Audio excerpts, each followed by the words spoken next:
Hello again, everyone, and welcome back to Reddit Aliens. I'm John, and as always, thank you so much for being here. Good topic for you today. Let's do it. What's the most creepiest or unexplainable thing that's happened to you while out in the woods? Please remember to like, share, comment, hype, listen, and ask for shoutouts. And subscribe. My girlfriend and I decided to go on a camping trip in the backcountry of Greenbrier County, West Virginia. This was before the movie Wrong Turn, but was the same area that the movie took place. It's very rural, and that's what we wanted in an effort to disconnect from everything and everyone for a weekend. On the second night, we're both asleep, but I'm a light sleeper, and heard noises that sounded like soft rustling of brush and footsteps. That sounded very heavy. I woke the girlfriend, who also heard the noises, and I grabbed my pistol with a weapon-mounted light. I slowly unzipped the tent and exited while activating the flashlight and pointing it in the general direction the sounds were coming from. I didn't see anything that could possibly be making these noises. I had a bear in my mind the entire time and was very ready to unload all 15 rounds if I had to. After several tense moments of silence, I returned to the tent, but I couldn't go back to sleep for a couple of hours because I was listening for more creepy sounds from this black abyss of the forest. Nothing. Finally, a tense and sweaty sleep. At first light, I left the tent but had my gun with me, holstered just in case. I looked around the campsite again, searching for signs of animals, and noticed some fresh bear tracks that the flashlight on my gun wasn't bright enough to reveal the night before. I followed the tracks that appeared to roam within about 10 feet of the tent. Another camper a few hundred yards from our campsite also heard mysterious sounds in the night and also found bear tracks. It was intense in our tents, being within a few feet of a bear while sleeping. Other than that creepy night, the remainder of the trip was awesome, and the area was beautiful. Around a year ago, my buddy was having a birthday party for his daughter in a park near us. The whole family was there, good times.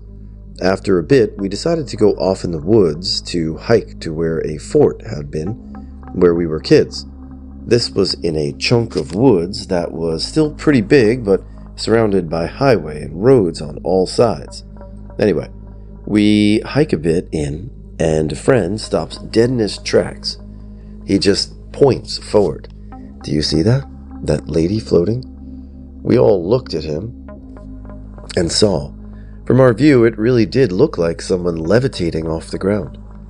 We got closer and realized what was really going on. A lady had hung herself in the woods, and it didn't seem long ago by the looks of it. After getting ourselves together, we called the police. They came out and found the lady's car, parked on the other side of the park, door still open.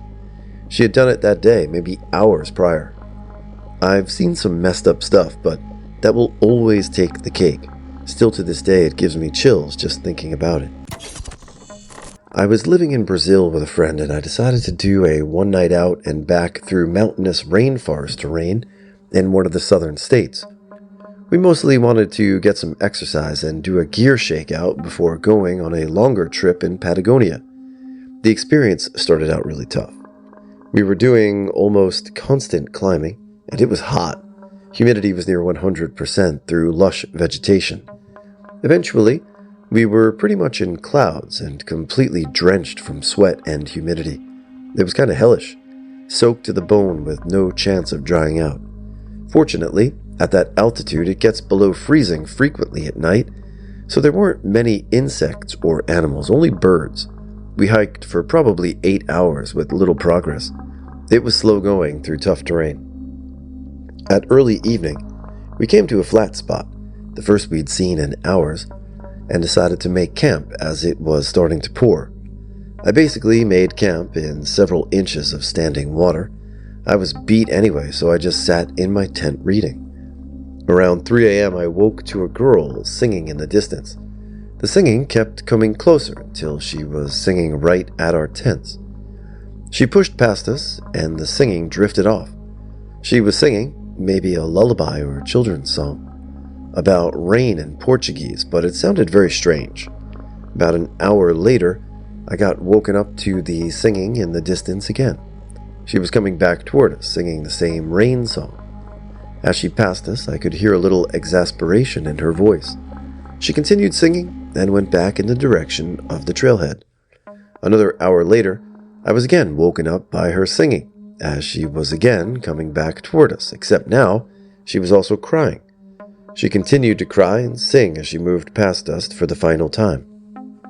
We woke up that morning, looked at each other, said, "What the was that?" and then got on our way. It was very eerie at the time, and I don't have an explanation for it. We were in an extremely isolated location, and the trail was definitely only used by recreational hikers, so I really can't say why this woman was out wandering, singing, and crying at 3 a.m. I was camping with a friend in Zion and had just laid down to go to sleep. Hear big footsteps right outside of the tent. We say hello, but don't hear any response. Hit the side of the tent to scare away whatever animal was there. Didn't hear any retreating footsteps. Looked outside and there was nothing there. A few silent minutes later, heard the footsteps right outside the tent again. No approaching sound or anything. Probably was a deer or elk or something, but was terrifying. It happened when I was out hunting squirrels and camping with friends in a park in Vermont in early October. All I had was a .22 rifle, as did my two friends. Well, we hiked about 6 miles into, I think it was Camel's Hump State Forest, I can't remember. It gets really dark really quick in forests, so we set up camp and ate the squirrels we took that day. I could not find for the life of me 2 trees to set my tent up with near my friends and near the campfire, so I set up my tent maybe 500 feet from the camp. We were all tired and having hiked and hunted all day and called it a night. Well, here's my first cup or blessing. I did not have a flashlight because my friends ran out of batteries, so I gave him mine. Second cup was how far away I was from the tree. Anyways, I make it to my tent and get into my sleeping bag. It takes a while for me to sleep, so I was up just laying there. All of a sudden, I hear what sounds like trees falling and breaking, loud cracks from the trees breaking and brush moving but it is far off. For the next 20 minutes, it seems about the same farness away. I finally fall asleep, but I wake up from the noise. This time it's much closer, but still pretty far out. I just think it's critters, maybe a beaver or fish or cat, even though I heard trees or twigs snapping. However, this time it keeps getting closer. Then I hear what sounds like a giant man stomping his feet, and I hear it coming right to my tent. It gets extremely loud. I do not even have my .22 rifle on me. It's in my friend's tent. For the next 30 minutes, I hear this thing coming toward me, until I swear it was at most 15 yards away from my tent, and at this time, I know it must be a moose or bear. I was more worried about it being a moose because it was during rut, and people say they are most dangerous animals in Vermont. The thing is right next to me in the pitch black, and I can't shine a light on it to see where it is. Thankfully, because being young and stupid, I probably would have. It was probably there for 30 minutes, then something spooked it. I guess it was me. When I smelled me, I made a noise. Luckily, it didn't attack my tent. We woke up the next day and saw the largest moose prints I've ever seen right near my tent. I swear, since it was during a rut, if I coughed or sneezed, it would have attacked me. That was one time I felt I was close to being killed. It was also why I carry a .44 mag with P-solid cast buffalo boar with me when I hike during rut in the Northeast now. My old man was an avid outdoorsman in the Colorado Rockies in the late 80s. He'd go on week-long treks with his buds. One summer, they'd been out for a few days in Pikes National Forest. They set up camp in a ravine they thought was safe. That night, my dad unzipped the tent to take a leak in the dark outside. Stood a pair of pale, bare feet. My dad screamed and zipped up the tent. Everyone else woke up and asked what was wrong. My dad said someone was barefoot out there. They went out and flashed their lights for a bit, hollering. My dad swore he saw what he saw and described the feet in detail. They were old, blotchy feet. One even had a lump on the ankle. Tony, his bud, asked which foot, left or right. My dad said it was the right. Then Tony said they needed to move their camp immediately. Dad asked why. Tony said they didn't have time. They went along with it and packed up and moved to the top of the hill. The next morning they woke up to find a flash flood had torn through the ravine during the night. It would have surely killed him. Tony's grandfather had just died a month prior, and one of the last things he said to him was that he would always watch over him. The feat my dad described reminded Tony of his grandfather's very feat. My dad is highly religious, supernatural or not. Someone's visions of paranoia saved their lives that night. I've hiked, I've camped all over. Mountains, valleys, terrain near water, all over. I mean, a lot of stuff. Run ultramarathons through the woods. Never really had any really creepy experiences. The local track I go to, and this is a wood, a forest area, a county forest. One time I was there doing like late night miles. It was probably like mile 11 of like 14, heading back to the car. But I misjudged the time a little bit, and as they say, the forest gets darker much earlier. And I've been in these woods literally hundreds of times before. But I had, for the first time really ever, and it was probably just my brain, because I was still about just under 2 miles away from the parking lot where my car was, I had that feeling that I was being watched. And I was probably more like aware it would be human. The only thing in that area is like deer, maybe foxes, anything like that, but no bears. It's Long Island, like there's nothing crazy there. But I remember I grabbed a medium-sized rock and a stick. I had a little 2-inch knife, foldable knife with me, that's it. But yeah, all those experiences, that's about the creepiest thing that's ever happened to me. I was doing an ultra marathon in New Jersey, Mountain View ski resort area. It was a Spartan Ultra, and there was a black bear on the course at like 10 a.m. That was a long time ago, and it wasn't creepy. There's hundreds of other people there. Anyway, that was a rant. I hope you guys are doing well. The forest, by the way, the woods that I'm in is called West Hills over by Sweet Hollow Road on Long Island. If you want to look it up, there's some haunting stuff about that history of that area. Mount Misery Road, Sweet Hollow Road. You might find some cool stuff. Anyway, have a good day. I went camping in southeast Ohio once with my dad and sister miles from civilization. As it started to get dark, my dad and I started to prep food for the fire while my sister went to change in her tent. A couple minutes later, she walks over to me and asks, "Were you outside my tent?" I asked her why, and she tells me that someone walked out from the direction of the trees to her tent and placed their hand on the wall of the tent.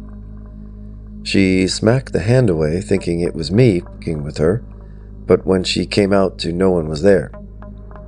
We tell my dad, and he says he did it and left it at that. The problem there was I knew it wasn't him because I was with him the whole time. Later that night I asked him why he lied, and he told me it was too late to go home, so there's no sense in scaring my sister when there's nothing to do about it. I stayed in my sister's tent that night with a knife in hand and didn't sleep. We stayed for another night without incident, but I couldn't get my mind off the fact that we weren't alone.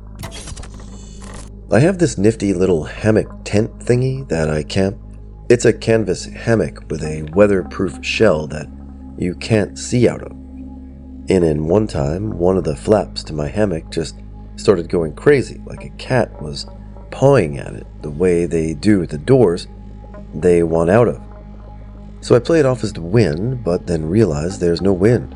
So I go try and close my eyes, and it happens again 2 minutes later. So this time I think to myself, it's probably a raccoon. And I smack the side of my tent, and then all of a sudden I hear some heavy-ass footprints running away after I smack my tent. That was one of the closest times I had come to shitting myself. So I just keep laying there for like an hour before coming to the conclusion that whatever was bugging me is gone. I fall asleep. Next morning when I wake up and look around and see some weird-looking footprints like mini bear tracks, would be the closest I can think of, but the weird part is they're only around my hammock, and there's no tracks leading up to my tent, but there's tracks leading away. Still don't know what that shit was, but I only stayed at that site for one night.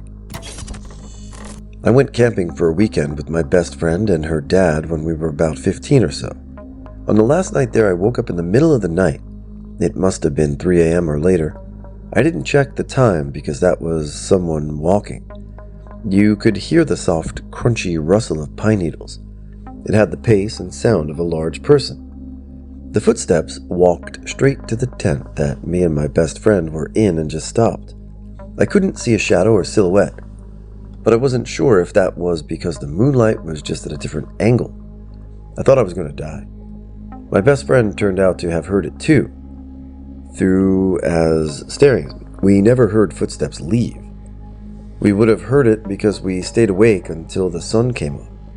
No footsteps walking away and no shadow. We didn't get out until we heard her dad wake up and start setting up the campfire again. Then we ran out and started screaming and crying. We both confirmed each other what we heard and saw. She looked for the shadow, but also there was nothing. Her dad had looked around the entire campsite and didn't find a single thing out of place. It was very weird.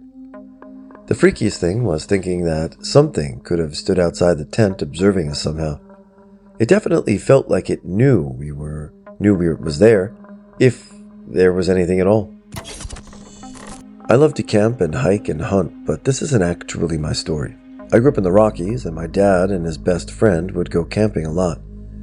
They were business partners. So sometimes after a rough week at work, they would load up a truck and disappear for a couple of days. One very snowy weekend, they did just that and went way up in the mountains. They didn't take a tent, but instead built a lean-to with a tarp so that the heat from their fire wouldn't get caught underneath to keep them warm. Way warmer than a tent. When they woke up the next morning, there were mountain lion tracks in the snow all around their campsite, and a few just inches from where their heads were laying. They came home early. My brothers and I have a cabin in Virginia. We had been hunting the land for years. One trip, I stumbled upon a road I've never noticed before. It looked like the deer had been using this road frequently, so I was excited at my discovery. But as I walked, the dread set in and I became very nervous. Like I did not belong and I was unwelcomed. I pushed forward anyway, as the sign of deer were overwhelming. At the end of the road is a house, or what was left of one, that had burned in a fire. My skin is crawling at this point, and every instinct I have is telling me to leave, and soon I cannot ignore it and leave quickly. Later, in the cabin, I recounted my trip, only to find my brothers both found the same road and had the same experience. That was 20 years ago, and we have not been back. Last year, I tried to take my 45-year-old brother to the house, and he was terrified and was literally screaming me to stop. I was driving a truck. We did find out what happened there after talking to the locals. A woman burned to her death. It's the creepiest thing I've ever experienced. I was camping with 3 friends way out in the middle of Wyoming. I mean, far out. We had to hike for an entire mile from the dirt road that went 3 miles off the paved road into the wilderness. The nearest town was at least 2 hours away, and it had like 3 buildings. Anyway, we're all sitting around the campfire around 2 a.m. talking when all of a sudden a man walked out of the darkness and approached us. Admittedly, we were all a little drunk, but not enough to imagine this. He was holding a pie with 1 slice missing. He said, "Y'all want the rest of this?" My bewildered friend said, "Sure, thanks," and took the pie. Without another word, the man went back into the woods. We all sort of stood there looking at each other, waiting for someone to explain what the was going on. No one knew. It was super freaking weird. The oddest part was that the effing pie was cold. What? And yes, we ate the pie. Not me, but I know a few weird things that have happened here on Kauai. I've heard of some people experiencing night marchers, which are a group of walking warriors. You can hear horns and or see torches in the distance at night. And when you do, you need to lie face down and don't look at them. You're not worthy of looking at them. People who are Hawaiians are more likely to survive the experience because many have ancestors who were once night marchers. The best way to survive, as some say, is to take off your clothes, piss on yourself, controversial, and like I said, lie face down. Menehunas are also a thing I hear a lot about. My great-grandpa had a Manichean problem, which ended up with small, muddy footprints around on his walls and ceilings. My great-grandpa went outside and shot bullets into the sky with a shotgun, and yelled because he was pissed. Hard to clean mud footprints all over the ceiling. Lots of weird stuff happens here in Hawaii, but the ones I mentioned were the most prevalent in what I've heard. Most of these experiences also happen in the wild, especially night marchers. It was during an archaeology field school I was on in Utah. Everyone returned to their tents to sleep, but myself and a couple of friends decided to sit up for a while longer and enjoy the cool night air in the canyon and chat a little more. Greg was the first to notice it. He went quiet and told us to shush and listen. It took about half a minute, and all three of us could hear it. It was some sort of chanting, a song. It got a little louder, like the people singing were moving closer, but there was no one else in the canyon but us. We listened, and the chanting kept going for what seemed like a few minutes before it died down and stopped. We figured it had to have been some group somewhere in the canyon doing some ritual. We were scared, more like content and peaceful it felt. I don't know, right in some way. The next morning, during breakfast, we mentioned the incident to our professor and said we thought he told us we'd be alone in the canyon. He said we are alone. And then with a smile, he said he knew the song we heard. He heard it also one time. He asked a tribal shaman about it, and our prof was able to repeat the chant to the shaman. The shaman told him it was the song of the air, sung by the gods when they are pleased with someone's presence. Prof told us it meant we were welcomed by the gods of the canyon, that we were warriors protecting the tribe.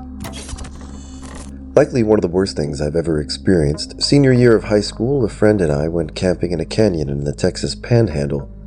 Knew a park ranger, so we got in through a back way and took some quads to a remote campsite and set up. We cook some food and head into the tent, and I doze off. I wake up to the fire going and can see a shadow of a person around it. I roll over and my friend is right next to me still. We both stare at each other and jump up and out of the tent, and as we do, someone or something took off running through the canyon. You could tell our stuff had been gone through, as if they were looking for something specific. No valuables were taken. The quads were fine, wallet, camera, all there. Still don't know who it was or why they did it, but it is still the scariest thing I've ever experienced in my life. Camped out with a couple of friends in the mountains of Maui for 2 days. During the second night, we heard what we thought were the night marchers. They're the spirits of Hawaiian warriors who march to the heiaus and battle sites. To see them directly, and more importantly, have them see you looking at them, is supposed to be terrible. As in, you may be killed and your spirit taken. What you're supposed to do is go inside mainly, but if you can't, lay face down on the floor and don't look up at them, no matter what they do. So we were exhausted from finishing a long hike on the second day, and just as we were getting ready to crash early, just after sunset, we hear what sounds like drums. It wasn't loud at first, but got louder over the course of maybe 10 minutes. One of my buddies who grew up in upcountry and is half Hawaiian starts to freak out and tells us to get inside the tents and lay face down until we don't hear drums anymore. I mean, like he's wild-eyed and frantic. So we all hustle inside the tent and lay face down on our bags for what seemed like an hour. The drums got louder for maybe 10 more minutes, and after a bit, I could hear the sounds of people marching, like the clacking of wood, footsteps, and other hard-to-describe sounds. Right when the sounds got the loudest, I started to smell what I thought was maybe roadkill, but kind of burnt smelling. After about a minute of that, the smell faded pretty quickly, and the sounds got farther away. I didn't move until I heard my friends get up, but we didn't even bother trying to sleep after that. We were heading back to the car first thing in the morning, but we decided to pack out then and there. This happened maybe 2 years ago. While we have gone camping since then, we now avoid that area and generally stay closer to home. Not a camper, but we were dumb teenagers. We drove deep into a rubber estate late at night with 2 cars full of beers. The shrubs were literally brushing against the car side, so we had to go deeper in order to find a proper clearing to park. We reached an unusually large clearing, and there was an old English colonial-style house there with a padlocked gate. I guess it was used to house the estate governor back in the day, and maybe the house was built smack in the middle of the estate so he could be in the thick of things. There was no moonlight, so it was absolute darkness.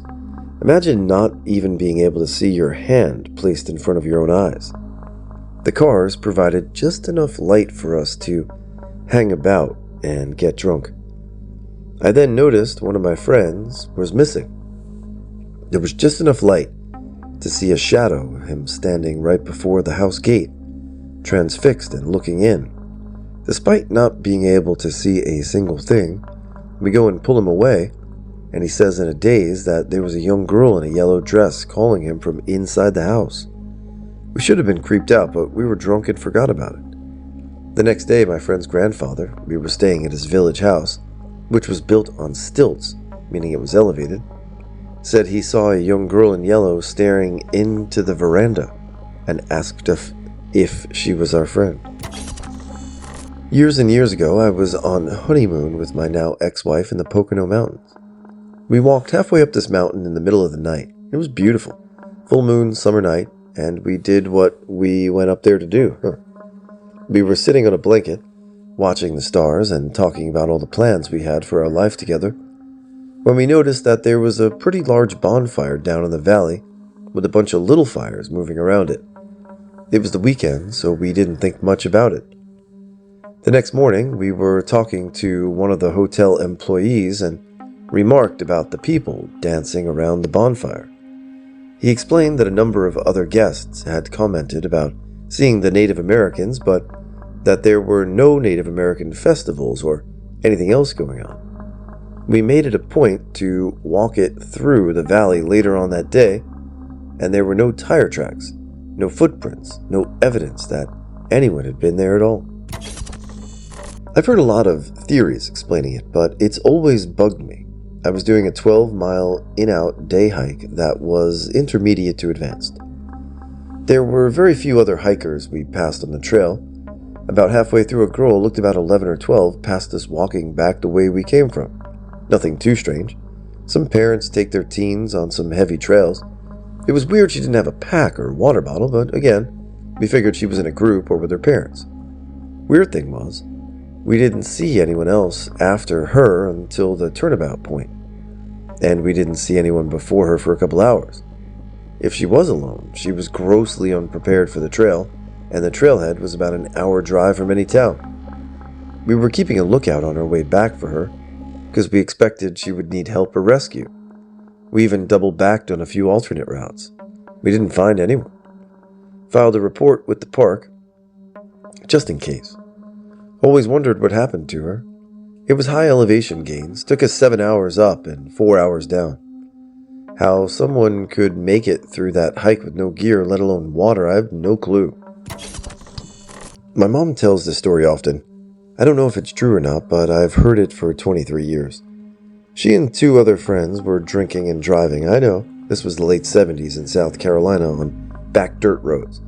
They all had to pee, so they stopped. She said she went kind of deep into the woods away from her friends because she had 3 beers and didn't want them hearing her pissing like a horse.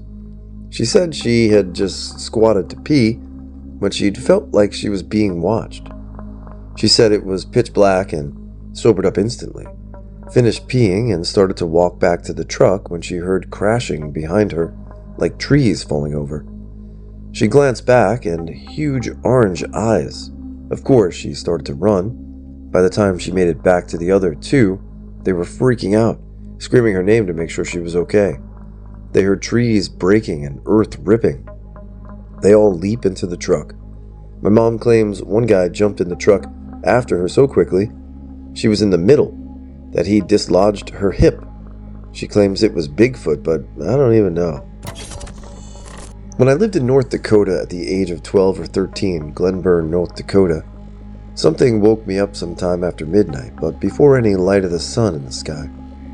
There's a little ledge from a brick wall on the side of the house that my brother and I would sit on. I go out on it and look over to our backyard and see about 7 to 10 Native American men, one wearing a full headdress, doing a dance around a blue-flamed fire. I heard their singing and everything. It was amazing.